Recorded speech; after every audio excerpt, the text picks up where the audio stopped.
Buksan niyo po ang inyong mga Biblia sa 1 Corinthians 10. Ang pag-aaralan natin ngayon ay verse 14 to 22. 1 Corinthians 10, 14 to 22. Ito ay pagpapatuloy ng pagtalakay ni Pablo sa paksa ng idolatry. At ito man ay isang kasalanan na hindi na pamilyar sa atin at baka sa ating pagbabasa ng mga kwento tungkol sa mga taga-Korinto na sila ay natutukso na lumuhod o magsakripisyo sa mga Diyos-Diyosan, baka nga hindi tayo makarelate. Pero sa pagtalakay ni Pablo sa kasalanang ito, ay kanyang naituturo kung paano nga dapat tayo ay magkaroon ng kaseryosohan na makita natin na ang kasalanan ay isang madilim na kasamaan na dapat nga nating katakutan. Kaya ito'y tignan din natin, bagamat ito'y isang patungkol sa isang kasalanan na hindi tayo makarelate, tignan natin na meron tayong pananampalataya na ang mga salitang ito ay may maidudulot sa atin, maihahatid sa ating katuruan na magagamit natin sa panlaban sa iba-ibang mga kasalanan na ating kinakaharap. Pakinggan natin ang salita ng Diyos. Babasahin ko po sa inyo sa wikang Ingles, 1 Corinthians 10, 14 to 22. Hear the word of the Lord. Therefore, my beloved, flee from idolatry. I speak as to sensible people. Judge for yourselves what I say. The cup of blessing that we bless, is it not a participation in the blood of Christ? The bread that we break, is it not a participation in the body of Christ? Because there is one bread, we who are many are one body, for we all partake of the one bread. Consider the people of Israel.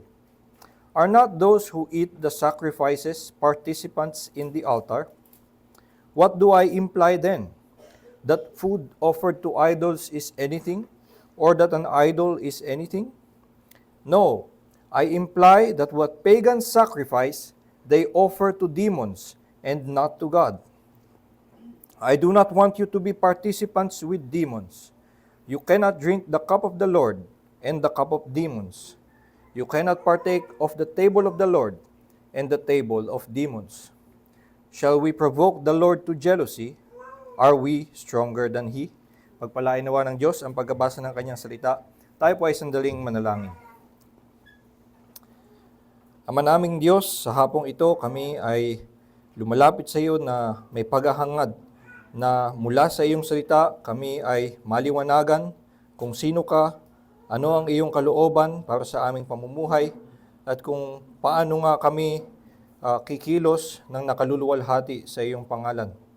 Tulungan mo nga kami, Panginoon, na sa aming pakikinig ay mabuksan ang aming mga puso upang ang aming mga mababasa at mapapakinggan ay matutunan namin ang katotohanan na nais mong iparating sa amin, at lalo na ang katotohanan tungkol kay Kristo na siyang bayad sa aming kasalanan at tanging pag-asa ng mga makasalanan na mamuhay ng naayon sa iyong kalooban.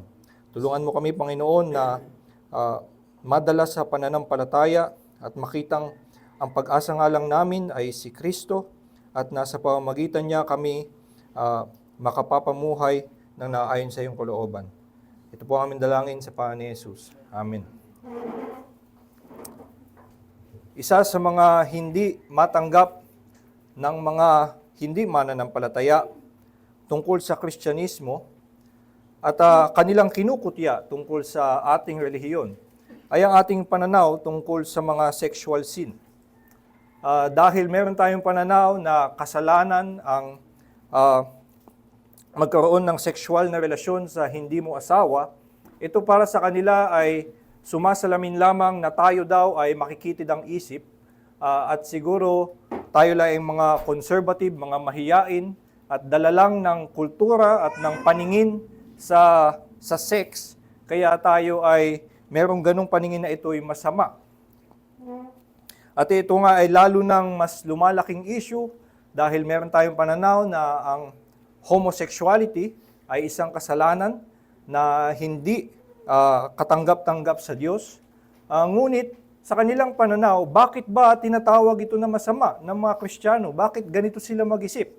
Ang kanilang nakikita ay yun lamang na dahil kaya sila na naguguluhan sa atin ng mga Kristiyano ay dahil sa kanilang panukat, ang kanilang nakikita lamang ay yung pisikal na mundo.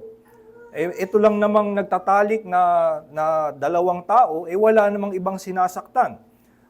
O kung sino mang nagsasama, sila man ay parehong lalaki, parehong babae, o lalaking nag-isip na gusto niya maging babae, o kung ano man, ay kanilang ginagawa.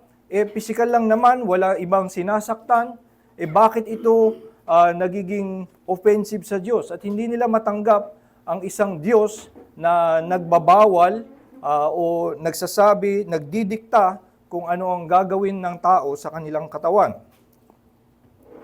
At ito ay nakikita natin na sumasalamin nga sa kalagayan ng tao na sinusukat lamang ang bagay ayon sa kanilang nakikita. At hindi nila nauunawaan na mayroong mas malalim na espiritual na kadiliman, kaya ito ipinagbabawal ng Diyos, kaya ito tinatawag na kasalanan. Ito ang nangyayari din sa mga taga-Korinto, kaya't sila ay malapit na nag-iisip na maaari silang makibahagi sa pagsakripisyo sa mga idols. Ang sabi nila sa 1 Corinthians 8 na nabasa natin ay na meron silang pag-unawa na ang mga idols naman, itong mga Diyos-Diyosan, ay nilikha lamang ng tao. Mga material, kahit gaano pa kamahal yung material, gawa man yan sa ginto, wala naman yung totoong existence, wala silang totoong substance. At dahil isa lang naman yung physical na bagay, ano naman kung yung mga naniniwalang sila'y Diyos ay nag-alay ng pagkain, hindi ba pwede ko rin naman kainin yun? Kasi pagkain lang naman yun. Ano naman kung humawak ako o lumuhod ako sa harap nun? Wala namang tunay na nilalaman yung mga Diyos-Diyosan na iyon. So ito ay nagpapakita na itong ang mga taga-Korinto ay para bang minamaliit yung kasamaan ng idolatry dahil iniisip nila at sinusukat lamang nila ito ayon sa mga nakikita. Ito lang namang ginawa nilang Diyos-Diyosan, ako lang naman yung nakatayo sa harap niya, nagkataon lang na doon ako sa harap niya kumakain, kasama ng iba na ano pa man iniisip nila tungkol sa kanilang Diyos-Diyosan, hindi ko naman yun iniisip, so hindi ba pwede naman na ako ay makikain, makisama sa kanilang idolatry. So ito nga ay minamaliit nila ang kasalanan, hindi nila nakikita, nauunawaan yung spiritual na realidad na nasa likod nung na limitadong nakikita nila sa pisikal.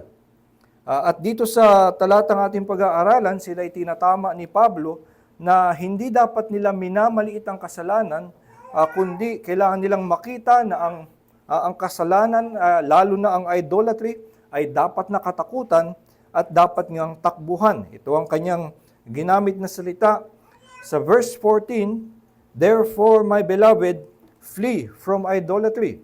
At dito yung lingwahe ni Pablo ay talagang takasan nyo yan. Hindi yan dapat isang bagay na ang nangyayari nga sa mga taga-Korinto, sila'y lumalapit doon. Minamaliit nila na tingin nila wala namang danger diyan, wala namang kasing totoong Diyos-Diyosan, kaya pwede silang lumapit. Pero sinasabi ni Pablo, takbuhan niyo yan. Mapanganib yan, dapat niyo yung katakutan. Kaya yung salita niya na flee ay talaga bang parang natakot ka, tatakbo ka dahil baka mapahamak ka. So para kay Pablo, hindi dapat minamaliit ang kasalanan, lalo na nga ang idolatry. At ito din ang dapat na aral na ating makuha, bagamat hindi man natin ma-apply sa idolatry, kung hindi man ito ang ating contemporary equivalent na ating pinag-struggle, ay tayo din ay dapat magising doon sa spiritual na realidad ng kasalanan. At tayo magkaroon ng pagkamuhi o pagkatakot na magawa ang kasalanan dahil nakikita natin kung gaano nga talaga kasama ito, nauunawaan natin ang spiritual na realidad at hindi lamang kung ano ang nakikita natin sa pisikal. Dito sa mga susunod na talata ay ipapaliwanag nga ni Pablo at gusto niyang ipakita sa mga taga-Korinto ang tunay na kapahamakan na napupuntahan nitong kasalanan na gusto nilang lapitan. At meron siyang argumento na unti-unti niyang pinipresenta in certain steps. At ang unang hakbang ng kanyang argumento ay naipakita na hindi lang nga pisikal na bagay, tayo man, mga Kristiyano man, ay naniniwala talaga na may spiritual na realidad. At ang ginamit niyang patunay dito ay yung Lord's Supper. Ito yung sinabi niya sa verse 16. The cup of blessing that we bless, is it not a participation in the blood of Christ? The bread that we break, is it not a participation in the body of Christ? So dito, sinasabi ni Pablo na itong mga ginagawa natin, itong bread at pinagpipiraso natin, hindi ba ito isa lamang physical activity? Tapos meron tayong cup na pinagsasalu-saluhan doon sa ating tinatawag na banal na hapunan. Ito ay mga physical na activity lamang, tayo kakain, tayo iinom, at yung bread at yung cup ay physical materials lamang. Pero tayo ay nauunawaan natin na sa likod nito, ng gawaing ito, ay mayroong spiritual na realidad. Sa ating pagpirapiraso ng tinapay, we are participating in the body of Christ. At sa ating pagsasalo-salo doon sa alak, ito din ay participating in the blood of Christ. So, ang sinasabi nga ni Pablo, pinapakita niya na tayong mga Kristiyano ay naniniwala na sa likod ng maging sa isang ordinaryong pisikal na gawain na Lord's Supper, lalo na kung ang mga mananampalataya ay nagtitipon-tipon at isinasagawa ito ng may intention to remember Christ, ito nga ay may spiritual significance. Inilagay ito ni Pablo into a rhetorical question. Patanong niyang sinabi. At ang ibig sabihin ay kanyang ina-assume na nag-a-agree ang mga taga-Korinto. At siguro alam lang ni Pablo na itong mga taga-Korinto ay may pag-unawa nga ng Lord's Supper na ito ay may spiritual na kahulugan. Kaya't kanyang sinabi, hindi ba alam nyo naman na kapag tayo ay nag-break of the bread, we are partaking of the body of Christ. Kapag tayo ay nagsasalo-salo doon sa wine, we are partaking of, it is a participation in the blood of Christ. So, ina-assume ni Pablo sa mga taga-Korinto na ito'y nauunawaan nila. Mayroong spiritual reality itong gawain ng Lord's Supper. At ito ang mainam na ating ngang tandaan. Ito actually ang ating confession, ating paniniwala bilang mga Reformed Baptist, na ang ating ginagawang Lord's Supper ay hindi lamang isang physical na activity, meron itong spiritual na kahulugan. Ito'y pinapahayag natin sa ating Confession of Faith, chapter 30 of the Lord's Supper, paragraph 7. Chapter 30, paragraph 7, sabi, "Worthy receivers, outwardly partaking of the visible elements in this ordinance, do then also inwardly by faith, really and indeed, yet not carnally and corporally, but spiritually receive and feed upon Christ crucified, and all the benefits of His death, the body and blood of Christ." So dito sinasabi, ang pagpapahayag natin na kapag tayo ay tumatanggap noong Lord's Supper, when we are outwardly partaking of the visible elements, bagamat yun ay mga, yung elemento na yun ay hindi naman nagkaroon ng mahika, walang kahit anong kapangyarihan yung tinapay, at walang kahit anong kapangyarihan yung pastor na nanalangin para doon at gawing iba yung lagyan ng kapangyarihan yung tinapay at yung alak, ay sa ating pagsasagawa noon, ang pagkakasabi, we also spiritually receive and feed upon Christ crucified and all the benefits of His death, the body and blood of Christ. So ito ang pinaniniwalaan natin na nangyayari kapag tayo ay naglo-Lord Supper. Hindi lamang na tayo ay nakakakain ng konting tinapay at nakakainom ng konting alak, kundi doon sa gawaing iyon ay tayo ay mayroong spiritual feeding na na-experience, hindi man ito sensible sa atin na necessarily biglang ang puso natin ay may naramdaman tayong kung ano, kundi in our faith ay tayo ay napapalakas, na tayo ay we are partaking of Christ, we are partaking in His body.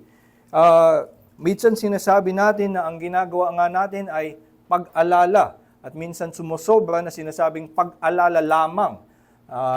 Sinasabi natin yon na pag-alala lamang, that is in contrast to the Roman Catholic superstition na yung tinapay ay actually nagiging katawan ni Kristo at yung wine ay actually nagiging blood of Christ.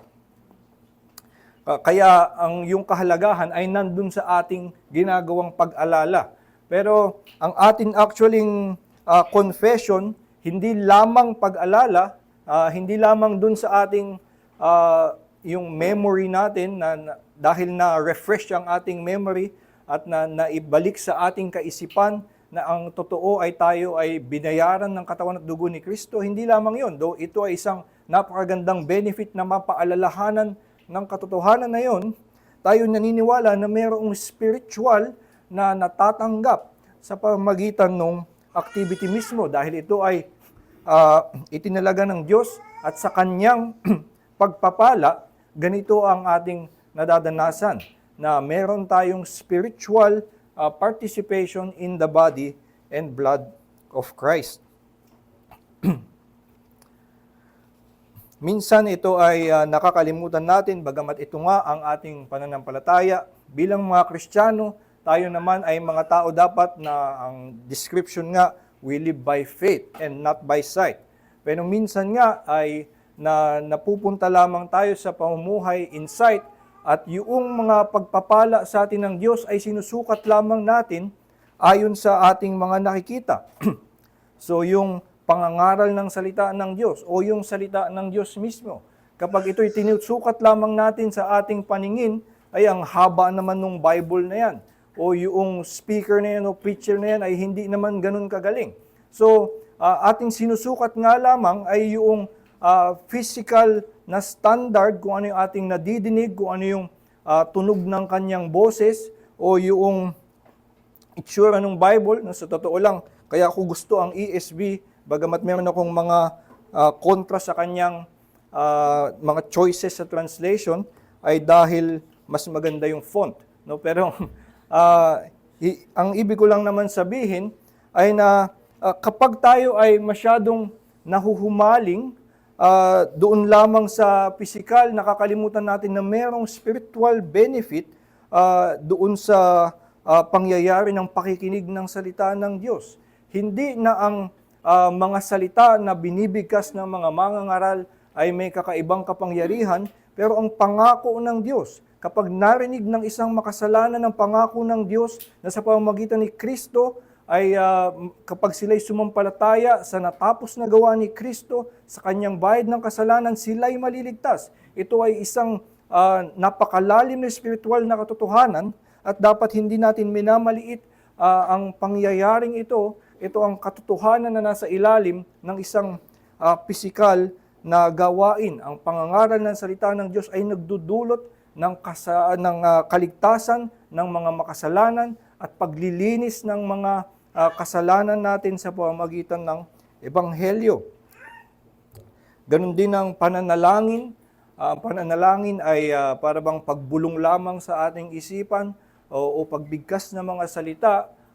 Pero ang hindi natin nakikita sa pananalangin, tayo ay nagkakaroon ng communion with God in heaven. At ito nga ay isang napakadakilang realidad na sa ating paningin man mukhang maliit, lalo na nga yung itsura ng nananalangin na nakaluhod mukha talaga siyang mahina, pero ang nangyayari sa isang nananalangin, siya ay nakakabit doon sa makapangyarihang Diyos na namumuno sa langit. At ito nga ay dapat na mapaalalahanan tayo kung anong hiwaga ang meron sa pananalangin.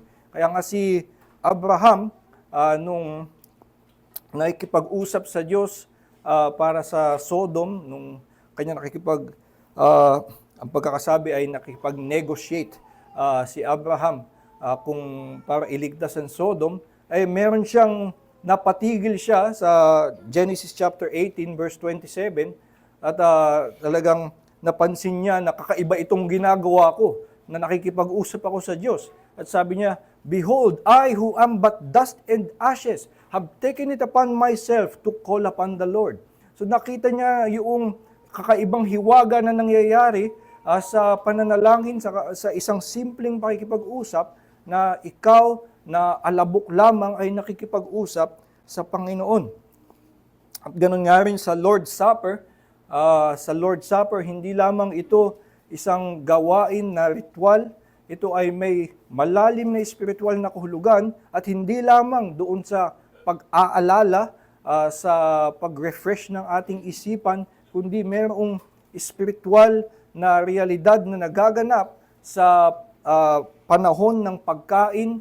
Pag pira-piraso natin ng tinapay, tayo ay nakikibahagi sa katawan ni Kristo at sa dugo ni Kristo. At ito ay napapaalala tayo na tayo nga ay nakakabit kay Kristo, at mula sa Kanya tayo napapalakas ang ating pananampalataya, at napapaalalahanan na ito ang binigay ni Kristo para sa atin, at itong katiyakan ng ating kaligtasan, na si Kristo nga ay namatay para sa atin, bayad ng Kanyang katawan at ng Kanyang dugo. Kaya nga itong parang sinasabi ngayon ni Pablo sa mga taga-Korinto, ay hindi ba alam nyo naman na merong spiritual na realidad sa likod ng mga pisikal na bagay? Tignan nyo na lamang na sa Lord's Supper, kapag tayo ay gumagawa ng isang simpleng gawain lamang, kumakain, umiinom, pero alam natin na meron itong isang grand spiritual reality na nangyayari.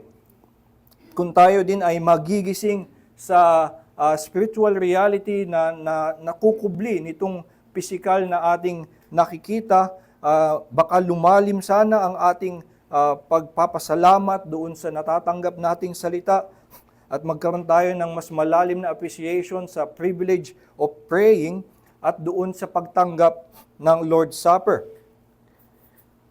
Pero maliban doon, at ang mas punto ni Pablo, kaya niya ito binanggit dito sa kanyang argumento, ang gusto niya actually ipakita ay kung kayo naniniwala na may ganitong spiritual na realidad sa Lord's Supper, dapat makita nyo nga rin na sa mga kasalanan na minamaliit nyo ay mayroong spiritual na realidad na nangyayari. At kung sukatin nyo din ang kasalanan, hindi sa kung anong nakikita nyo lamang sa pisikal, makikita nyo na ito ay isang karumal-dumal na kasamaan na dapat kamuhian, na dapat katakutan. Ito ang kanyang sinasabi sa verse 18. Sabi niya sa verse 18, "Consider the people of Israel are not those who eat the sacrifices, participants in the altar." Ngayon dito sa verse 18 ay binanggit naman niya yung Israel. At sa literal na Greek, ang mas literal na salin ay hindi lamang people of Israel, kundi ang kanya sinabi ay Israel according to the flesh. At tingnan ninyo ang Israel ayon sa laman. At yung kanyang tinutukoy bali ay hindi yung Israel, kaya niya binabanggit ang Israel ngayon ay hindi. Tignan nyo ngayon ang Israel as a good example. Kundi tulad nung ginagawa niya sa chapter na ito earlier, na pag-aralan natin last week, nung binanggit niya ang Israel ay isang bansa, isang bayan ng Diyos na pinagpala ng mayaman ng Diyos, ngunit hindi sila dapat tularan. So ngayon, ang kanyang binabanggit sa verse 18, binanggit niya ngayon ng Israel, tingnan niyo itong Israel ayon sa laman. Hindi ba't sila na kumakain ng mga sakripisyo ay nakikibahagi doon sa altar?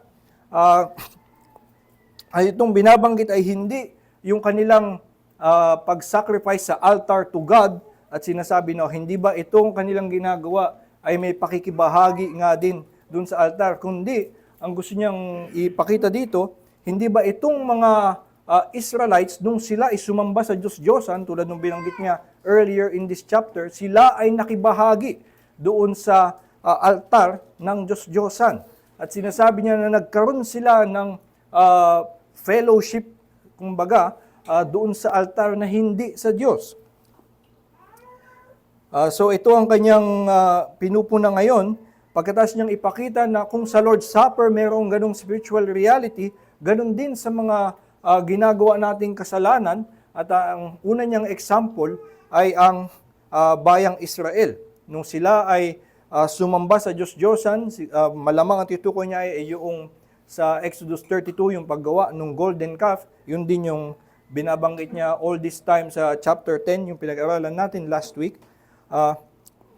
Noong ginawa nila yon, nagkaroon ng pagkakaisa ang Israel, nagkaroon ng pakikibahagi ang Israel dun sa Diyos-Diyosan na kanilang ginawa.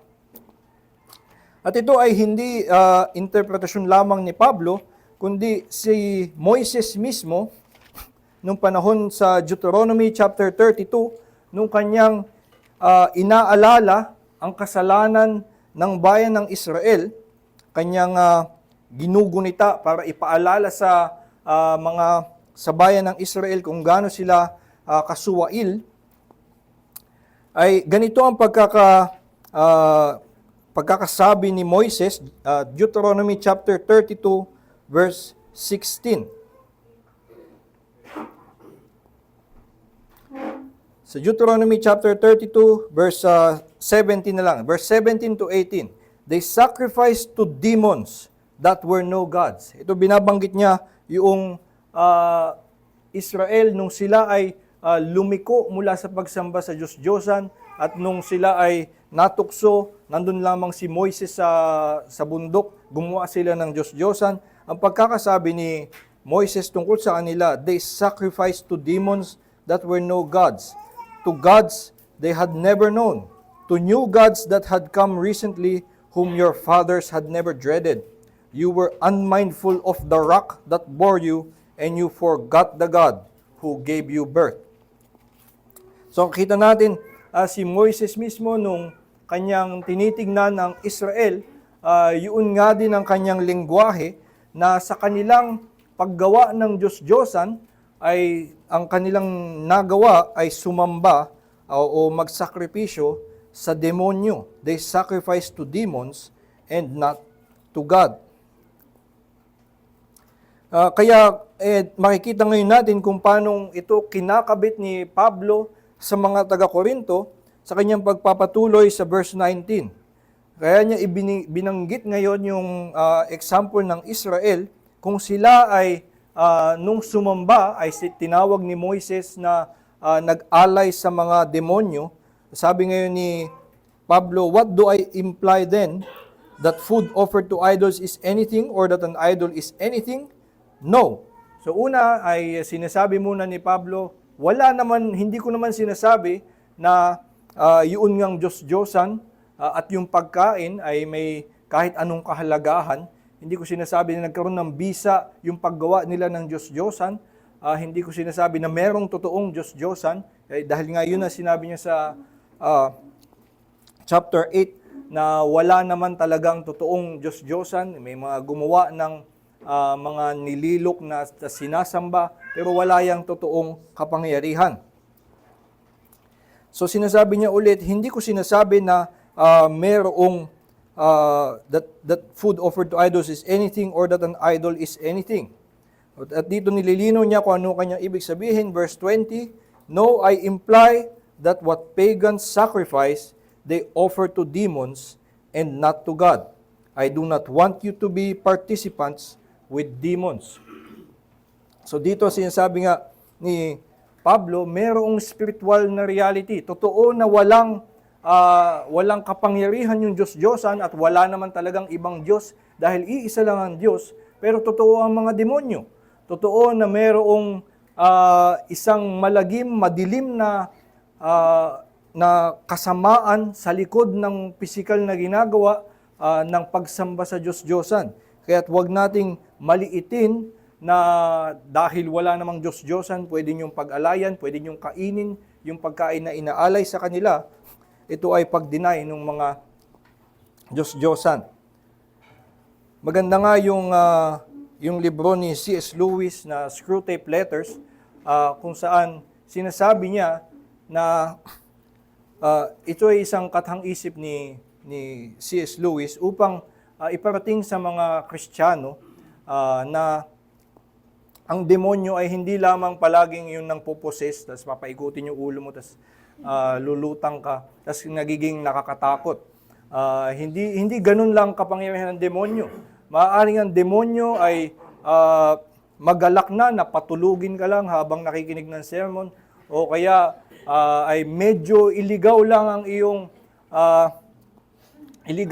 iyong pag-unawa sa ebanghelyo, lagyan ng konting pangangailangan ng iyong sariling gawa, naalis ka na niya sa kaligtasan. Ganoon ang mga pamamaraan ng demonyo, at itong libro ni C.S. Lewis ay ginawa niya na parang may mga demonyo na nag-strategize kung paano magpahulog ng mga Kristiyano.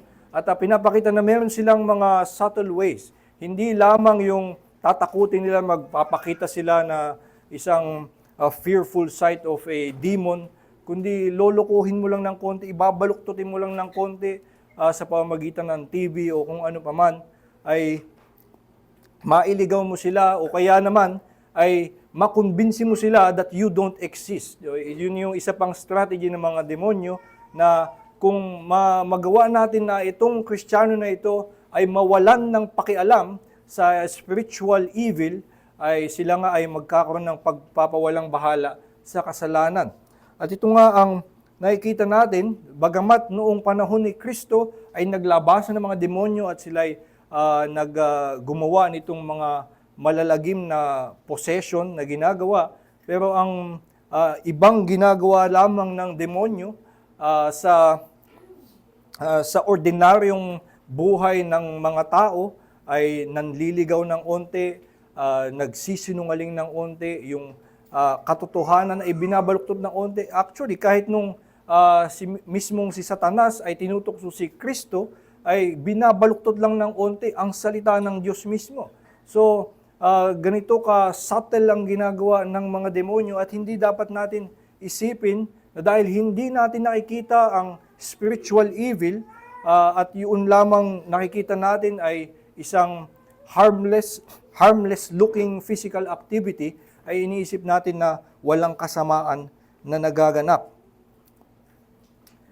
Kaya itong sinasabi ngayon ni Pablo, mayroong mga demonyo na nagagalak dyan sa inyong pagwawalang bahala sa pagsakripisyo sa idols.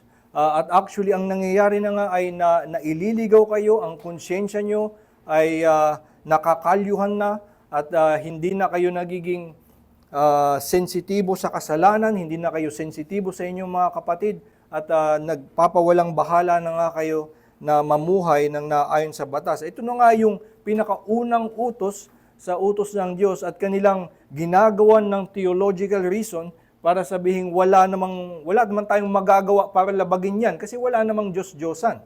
So, parang kahit anong gawin ko, hindi ako ever makakasamba ng Diyos-Diyosan kasi wala namang Diyos-Diyosan. So, sila ay nagkaroon na nga ng pagpapawalang bahala doon sa kasalanan. Kaya dito ay yung punto ni Pablo, kaya niya binring up yung Lord's Supper at itong example ng Israel ay para ipaalala nga sa mga taga-Korinto na mayroong spiritual na realidad sa likod nitong mga harmless looking physical activities that are sins.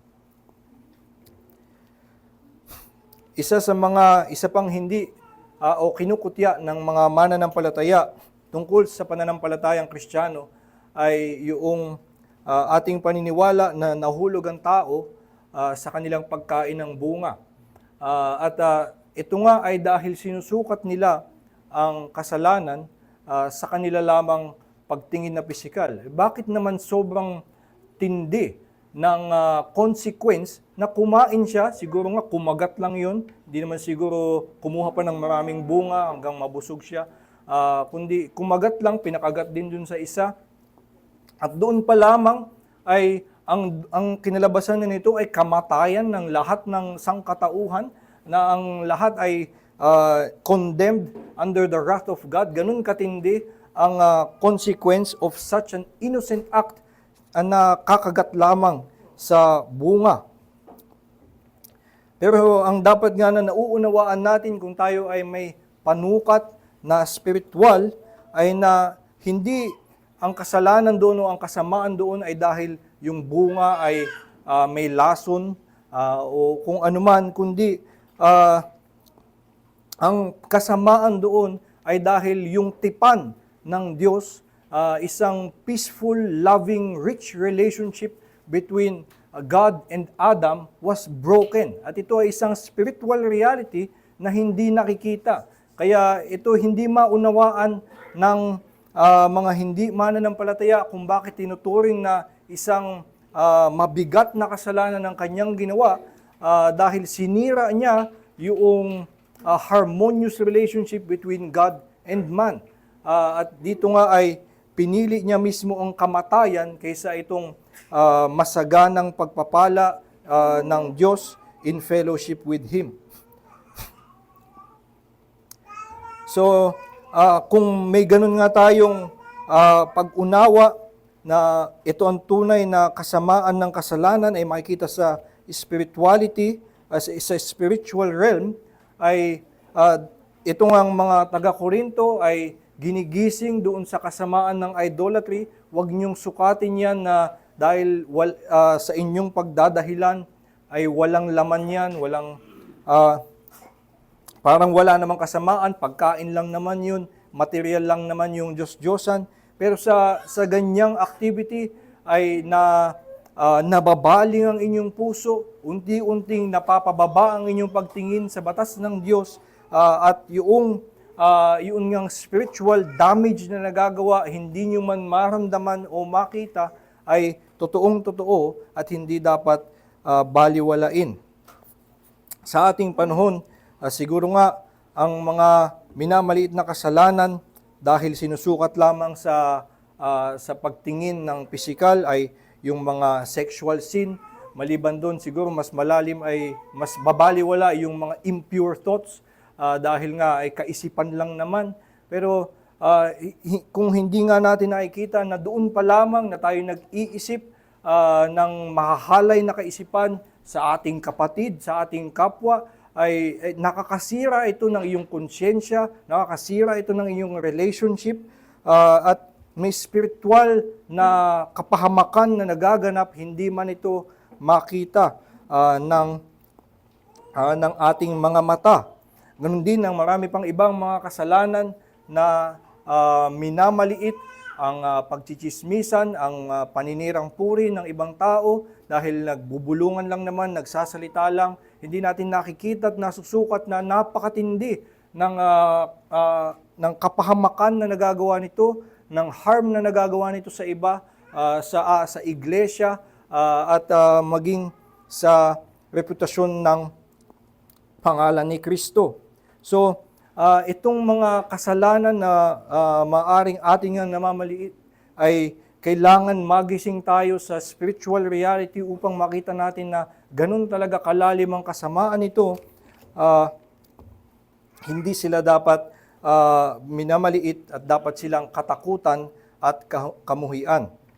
Kung meron tayong bukas na mata dahil sa pamamagitan ng salita ng Diyos, nagagabayan tayo na makita ang true spiritual evil, spiritual harm behind sin, ay magkakaroon tayo ng tamang pagtingin na ang kasalanan ay tunay ngang masama at kamuhi-muhi. Pero dito pa lamang ito'y actually hindi pa tapos si Pablo, magtuturo pa siya kung bakit sobrang bigat nga ng kasalanan. Napapakita nga na ang kasalanan ay mayroong na ang napapagalak nito ay mga demonyo.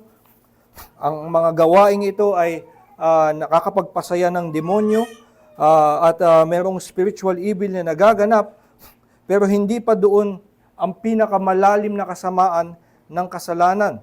Ang kasalanan ay hindi lamang bad in itself, kundi mas lalo itong masama sapagkat ang pagpili sa kasalanan ay ang pinakapinanggagalingan nito ay pagtangkilik sa kasalanan away from God. Naggaling ka sa Diyos, pinagpapala ka ng Diyos, may mayamang pagpapala at pag-ibig sa iyo ng Diyos, pero ang kikilingan mo pa rin ay ang kasalanan. Kaya nga lalong lumalabas na napakasahol nga ng lahat ng kasalanan. Yun nga ding kasalanan ng yung forbidden fruit na kumain nung pinagbabawal na bunga, ay ang konteksto nito na lalong nagpapakita kung gaano kasama ang kanyang ginawa ay dahil hindi lamang sa ginawa niya yung pinagbabawal, kundi iniwan niya yung lahat ng mga binigay sa kanya. Hindi naman na ito lang bunga na ito ang pinagbawal, hindi lamang yun ang sinabi ng Diyos kina Adan at Eva. Ang sinabi sa Genesis 1 sa verse 29, Genesis 1:29, and God said, Behold, I have given you every plant yielding seed that is on the face of all the earth, and every tree with seed in its fruit, you shall have them for food. So, merong lahat daw ng ibang puno pwede nilang kainan. At may sinabing ganun sa Genesis 2:17, sabi ay sa 2:16 to 17, the Lord God commanded the man, saying, You may surely eat of every tree of the garden, but of the tree of the knowledge of good and evil you shall not eat, for in the day that you eat of it, you shall surely die. At dito nga, sabi ng ibang teologo, ay kung isipin na binigyan ng pahintulot na kumain sa lahat ng ibang puno, maliban dun sa iisang puno, ay ibig sabihin kasama yung tree of life. Pwede silang kumain dun at the time. Isang napakayamang pagpapala na ibinigay kay Adan at Eva, na lahat ng iba pwede nilang kainin at wag mo lang kainan tong isa at iyan magdudulot ng iyong kapahamakan. Pero dahil nga sa kasalanan, pinili pa rin nila itong nagdulot ng pagkahulog ng buong sangkatauhan at doon lumalabas ang kung gaano nga kasahol ang kasalanan, tinalikuran nila ang mayamang pagpapala ng Diyos at pinili pa rin nila ang nakakapahamak sa kanila, lumayo sila sa Diyos at pinili nila ang kamatayan. Kaya nga ang description sa idolatry sa Jeremiah chapter 2 verse 13, Jeremiah chapter 2 verse 13, sabi ng Diyos, My people have committed two evils. They have forsaken me, the fountain of living waters, and hewed out cisterns for themselves, broken cisterns that can hold no water. So kung makita nyo kung ano ang tingin ng Diyos, bakit masama ang pagsamba sa Diyos-Diyosan, bakit masama ang kasalanan, dahil ang pagkakadescribe niya, it is two evils, dalawang bagay. At ito daw ay dahil iniwan nila ang fountain of living waters. Meron doon na fountain of living waters, nandun na sila sa harap ng fountain of living waters, pero pinili pa rin nila itong broken cisterns that can hold no water. So, yun ang kasamaan ng kasalanan na tinatalikuran ng Diyos at pumipili ng inferior na bagay at isang masamang bagay. Ito ngayon ang sinasabi rin ni Pablo sa mga taga-Korinto, maliban sa kung tingnan lamang nila ang spiritual na nangyayari sa kasalanan o sa pagsamba sa Diyos-Diyosan, na ito nga ay a sacrifice to demons, pinapakita niya na kaya ito lalong mas masama ay dahil para bang nasa harap mo na yung cup of the Lord, iinom ka pa ng cup of demons. Nandun ka na't nakikibahagi sa table of the Lord, pero ikaw ay makikibahagi rin sa table of demons. So itong kanyang sinasabi sa verse 21 to 22, you cannot drink the cup of the Lord and the cup of demons. You cannot partake of the table of the Lord and the table of demons. Shall we provoke the Lord to jealousy? Are we stronger than He? So ito ay nais ipakita ni Pablo kung ano ang kasamaan ng kasalanan, na ito nga ay pagtalikod mula sa Diyos sa kasaganaan ng kanyang pag-ibig at biyaya, at tatangkilikin pa rin ang nakasasama at hindi naman nakapagbibigay ng tunay na kagalakan. So ito ay ang dapat nating maunawaan kung ano talaga ang tunay na kasamaan ng kasalanan. Ito ay na ang pagtalikod sa Diyos at pagpili nitong broken cisterns that can hold no water. Kaya't nga ang dapat na ating matutunan ay ang magkaroon ng kasapatan sa Diyos, makita na sa pag-ibig ng Diyos sa kanyang biyaya ay meron ng kasapatan at hindi na natin kailangan humanap pa nitong ibang mga lalagyan ng tubig na hindi naman mahawakan ng tubig. Sabi sa Psalm 34:8 ay yung sikat na sinasabi, taste and see that the Lord is good. Ito ay panawagan sa atin na tayo ay dapat magkaroon na ng kabusugan, na makitang meron na tayong kagalakan sa ating Diyos pa lamang. Kaya sinasabi, taste and see that the Lord is good.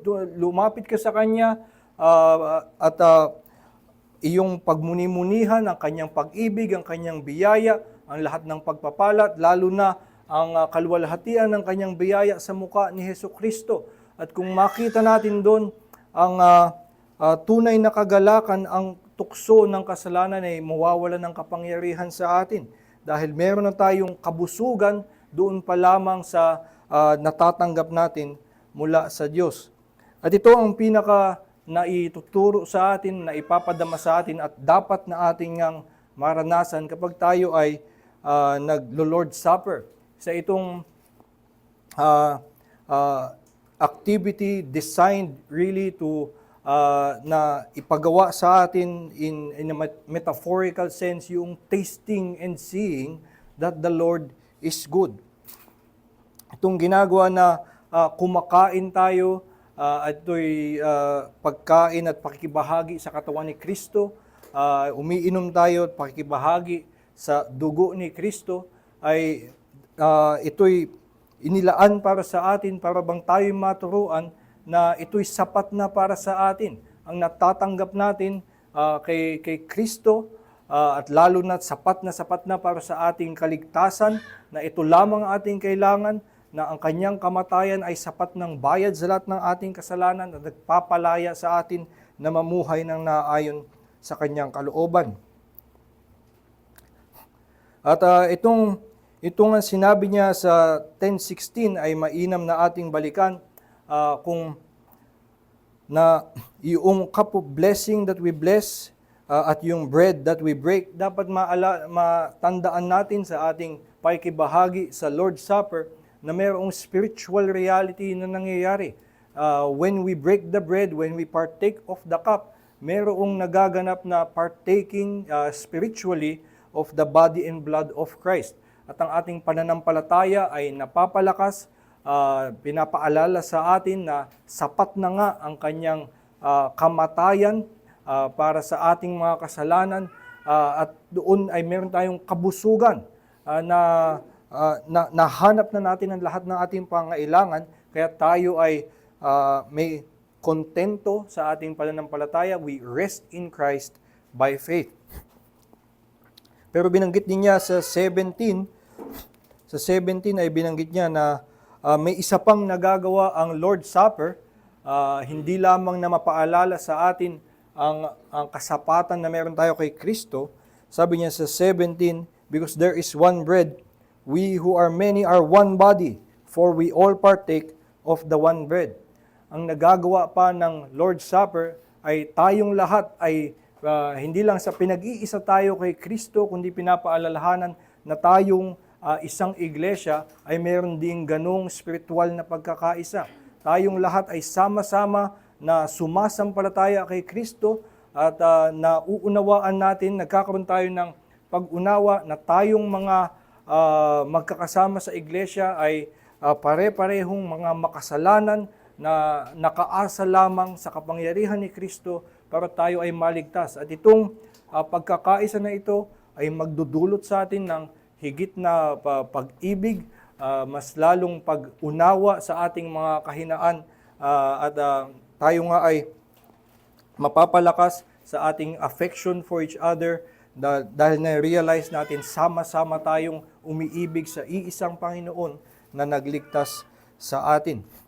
At sa ating ang lifelong observance of the Lord's Supper and also sa lahat pa ng means of grace na natatanggap natin ay ito ang pamamaraan para mapaalala sa atin, maipakita sa atin na ang Diyos, ang kanyang biyaya, ang kanyang pag-ibig ay sapat na dapat para sa atin. At nawa nga ito ang mangyari sa atin, sa ating buong buhay, na tumatanggap tayo ng lahat ng biyaya sa Diyos, sa kanyang salita, at sa Lord's Supper, na makita natin ang ating kasapatan kay Kristo. Nang sa gayon ay humina ang kapit ng kasalanan sa atin, at dadating ang maaring dumating ang panahon na sa ating kaligayahan sa Diyos, kaligayahan kay Kristo, walang kapangyarihan ang tukso sa atin, sapagkat dumating man ang tukso, ang kasalanan, tayo ay may punong kagalakan kay Kristo, punong kagalakan sa kanyang pag-ibig sa atin, at hindi natin napapansin, di natin iniinda itong tukso dahil alam natin na hindi nito mahihigitan ang kaligayahan na natanggap natin sa pamamagitan ng Diyos na sa kanyang pag-ibig sa pamamagitan ni Hesukristo. Nawa nga sa lahat ng ating gagawin ngayon at tayo nga din ay magsasalo-salo sa Lord's Supper, ay mapaalalahanan tayo ng katotohanan ito na meron tayong kasapatan sa Diyos at ito ang ating magawa, that we taste and see indeed that the Lord is good. Tayo po ay manalangin.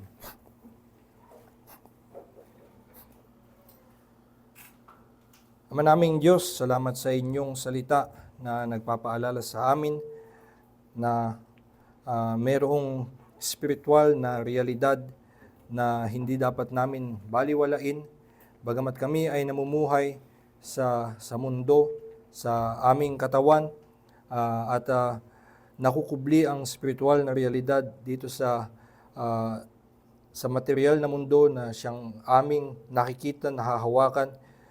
Nawa nga Panginoon, sa pamamagitan ng inyong salita ay magising ang aming pananampalataya, ang aming konsyensya, na maunawaan na totoo ang kasamaan ng kasalanan, na totoo ang karumihan ng kasalanan, at ito nga ay aming katakutan at kamuhian. Nang sa gayon ay patuloy kaming kumapit sa inyong biyaya lamang sa pamamagitan ni Hesukristo at sumampalataya lamang sa kanyang kamatayan. At nawa nga Panginoon, ito ay magdala rin sa amin na maunawaan kung anong yaman ng pagpapala at pag-ibig mo, mga espiritual na pagpapala mo sa amin ay makita namin, sapagkat hindi lamang sa mga pisikal o material na bagay masusukat ang inyong pag-ibig sa amin, kundi sa spiritual na katotohanan na kami ay inyong iniligtas mula sa aming mga kasalanan sa pamamagitan ni Hesukristo. Ito ang pinakadakilang spiritual na pagpapala na dapat ay sapat sa amin para sa aming kaligayahan.